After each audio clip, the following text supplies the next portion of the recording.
कार्यकर्त्यांमध्ये तुम्हाला कोणता सकारात्मक फरक जाणवतो? आजचे कार्यकर्ते आणि आमच्या वेळेसचे म्हणजे जेव्हा मी हे जॉईन केलं तेव्हा मला वाटतं 77 साली मी जे मधनं पासआउट झालो कमर्शियल आर्टचा हे डिप्लोमा घेऊन.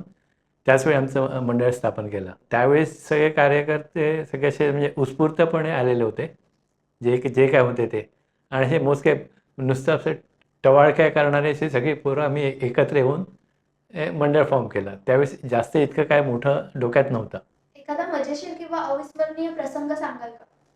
आपल्या मंडळाचा जो सिम्बॉल आहे, मी जे मधनं पास झाल्यानंतर सगळ्यात पहिले केलेला लोगो तो होता आणि माझ्या मते तो सगळ्यात उत्तम होता. म्हणजे आहे देखील. मंडळात काम करताना तुम्हाला मिळालेला सर्वात मोठा धडा कोणता? तसं विशेष काय सांगता येण्यासारखं नाही आहे त्या बाबतीत. फक्त एकच आहे, मी स्वतःला खूप नशिबवान समजतो. 3 वर्ष सलग मी सेक्रेटरी होतो आणि 4 वर्ष सलग अध्यक्ष होतो. इतकं मोठ्या पिरियडमध्ये असं भूषवलेला मला वाटतं एकमेव मी असेल मंडळामध्ये. तरुण मित्र मंडळामध्ये तुम्हाला दिसलेला सर्वात मोठा बदल कोणता?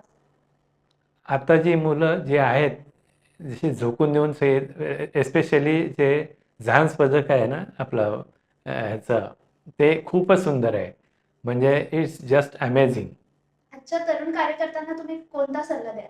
जे काय काम कराल ते एकदम झोकून देऊन करा, मन लावून करा. तरुण मित्र मंडळाचा प्रवास एका शब्दात सांगायचा झाला तर तो शब्द कोणता? TMM bus, that's all.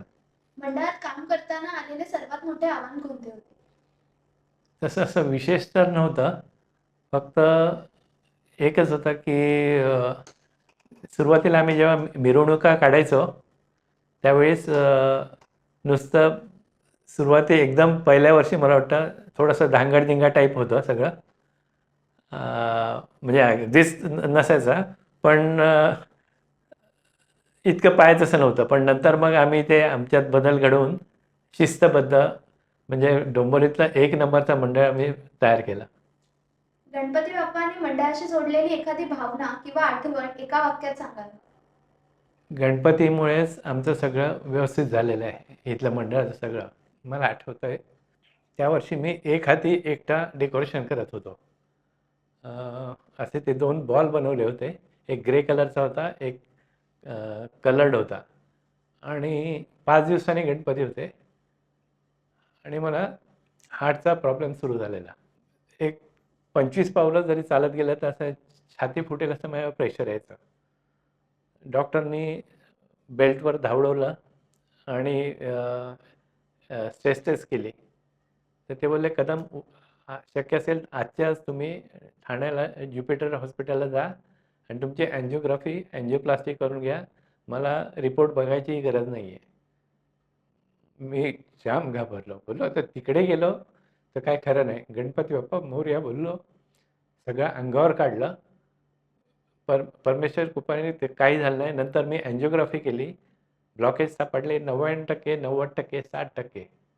मी कुठलंही प्लास्टिक वगैरे काही केले नाही, ना बायपास केली आणि आयुर्वेदिक औषधं घेऊन मी अजूनही फिट आहे. आता माझं वय 72 आहे आणि अजून 20-25 वर्ष मी आरामात ह्याच फिटनेसमध्ये जगेन. हीच गणपतीची कृपा.